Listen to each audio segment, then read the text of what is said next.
विद्यार्थी मित्र मैत्रिणींनो, बुल्स या अकॅडमीमध्ये आपलं सर्वांचं स्वागत आहे। या व्हिडिओमध्ये आपण महाराष्ट्र अराजपत्रित सेवा मुख्य परीक्षा गट ब म्हणजेच Maharashtra non gazetted service means exam group B त्याचा अभ्यास परीक्षेची म्हणजे योजना आणि मुख्यचा अभ्यासक्रम काय आहे ते आपण या व्हिडिओमध्ये बघणार आहोत। तर बघा, मुख्य परीक्षेला 2 पेपर होत असतात। एक पेपर फर्स्ट भाषेवर असतो, मराठी इंग्रजी, आणि दुसरा असतो त्यामध्ये सामान्य अध्ययन आणि बुद्धिमत्ता चाचणी असते। 2 पेपर असतात।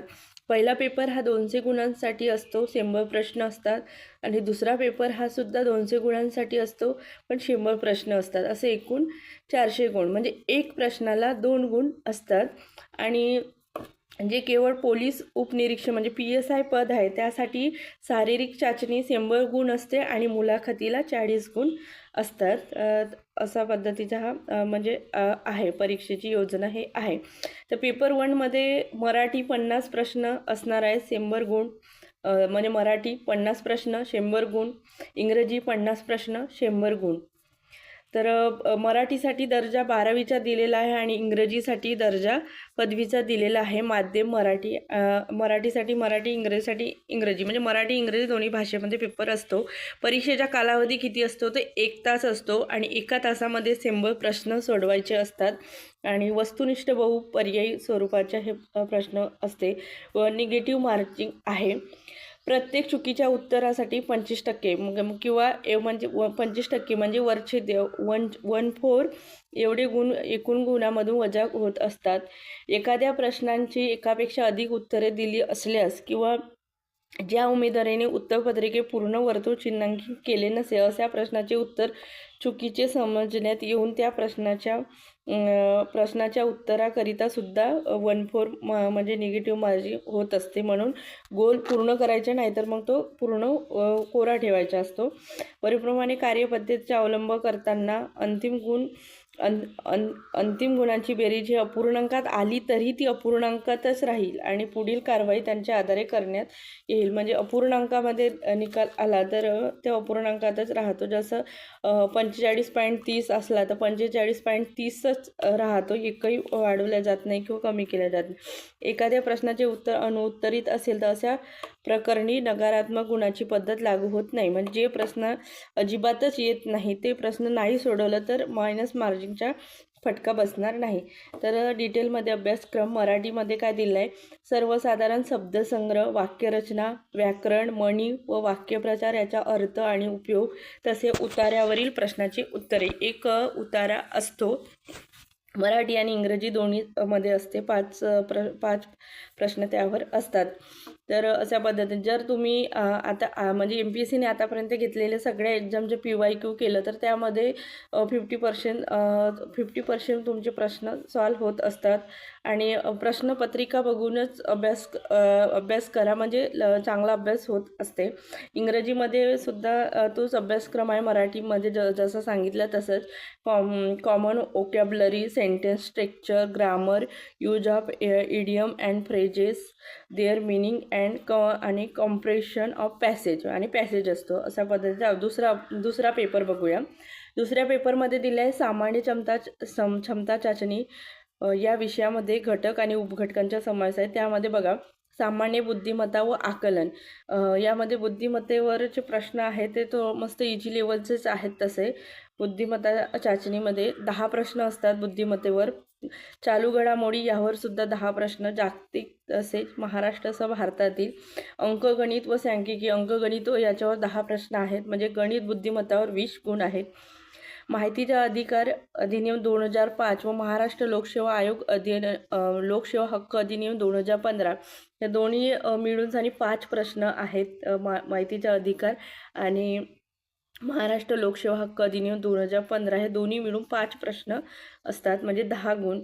त्यामुळे याच्यातले प्रश्न कुठंच जात नाही। 2 पुस्तकं आहेत, त्या 2 पुस्तकातनं छोट्याच आहेत, एकदम वाचलं तर त्याच्यातनं येतात प्रश्न, पूर्ण येतात तिथूनच।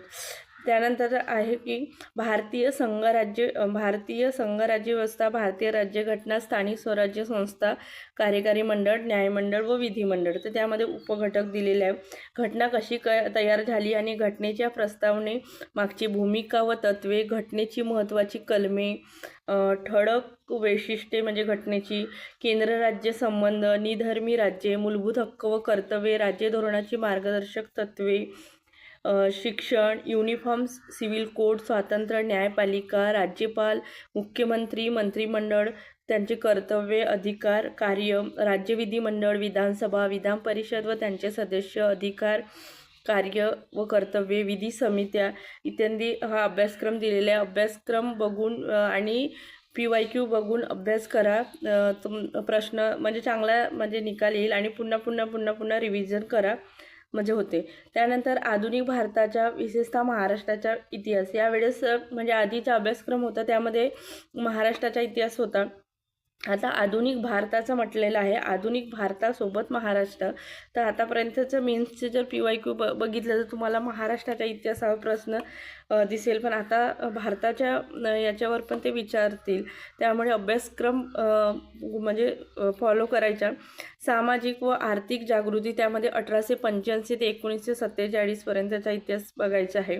महत्त्वाच्या व्यक्तीचे कार्य, समाजसुधारकाचे कार्य, यामध्ये 10 प्रश्न असणार आहेत. त्यापैकी 5 प्रश्न तरी ते समाजसुधारक आणि संघटना याच्यावरच राहतात, त्यामुळे समाजसुधारक व्यवस्थित करायचं.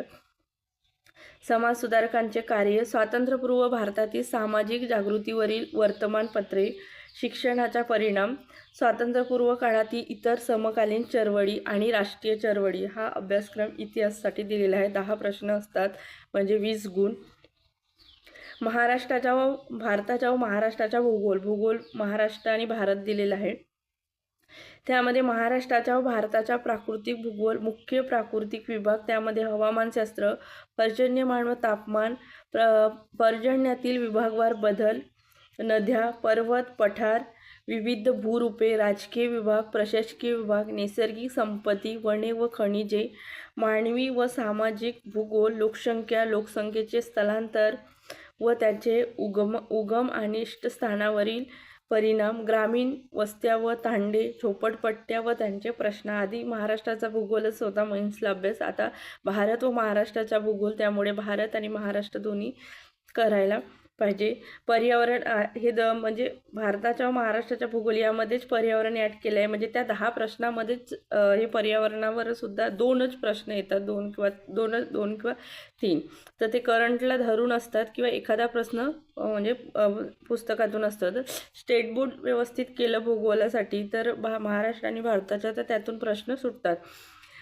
पर्यावरणामध्ये दिलं आहे मानव विकास व पर्यावरण, पर्यावरणपूरक विकास, नैसर्गिक साधन संपत्तीचे संधारण, विशेषतः वनसंधारण, विविध प्रकारचे प्रदूषणे व पर्यावरणीय आपत्ती, पर्यावरण संवर्धनात कार्यरत असलेले राज्ये किंवा राष्ट्र किंवा जागतिक पातळीवर संघटना किंवा संस्था. करंटला धरून असतात, 1 किंवा 2 प्रश्न करंटला धरून असतात यामध्ये. आणि जे स्टेट बोर्ड वगैरे वाचतो त्या किंवा PYQ केलं त्याच्यातून हे प्रश्न सुटणारे असतात, त्यामुळे तेवढं जास्त लोड घ्यायचं नाही. जास्त PYQ आणि अभ्यासक्रम फॉलो करूनच अभ्यास करायचा. त्यानंतर आहे सामान्य विज्ञान व तंत्रज्ञान.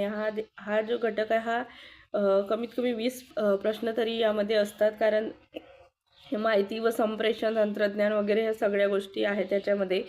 त्यामध्ये भौतिकशास्त्र, रसायनशास्त्र, प्राणीशास्त्र, वनस्पतीशास्त्र, दूरसंवेदन, हवाई व ड्रोन छायाचित्रण, भौगोलिक माहिती प्रणाली व त्यांचे उपयोजन, माहिती व संप्रेषण तंत्रज्ञान, हे सगळं घटक मिळून 20 प्रश्न याच्यावर असतात. त्यामुळे हा टॉपिक व्यवस्थित अभ्यासक्रम बघूनच करायचं.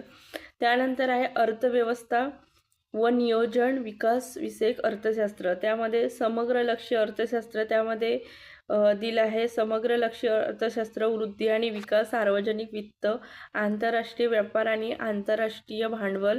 त्यानंतर मग भारतीय अर्थव्यवस्था सुरू झालेलं आहे. तर त्यामध्ये भारतीय अर्थव्यवस्थेची आव्हाने व आर्थिक सुधारणा, भारतीय शेती व ग्रामीण विकास, सहकार, मौद्रिक व वित्तीय क्षेत्र, सार्वजनिक वित्त आणि वित्तीय संस्था, उद्योग व सेवा क्षेत्र, पायाभूत सुविधा व सुविधा विकास, आंतरराष्ट्रीय व्यापार आणि भांडवल आणि महाराष्ट्राची अर्थव्यवस्था असा हा अभ्यासक्रम दिलेला आहे. अर्थव्यवस्थेवर 10 प्रश्न आहेत.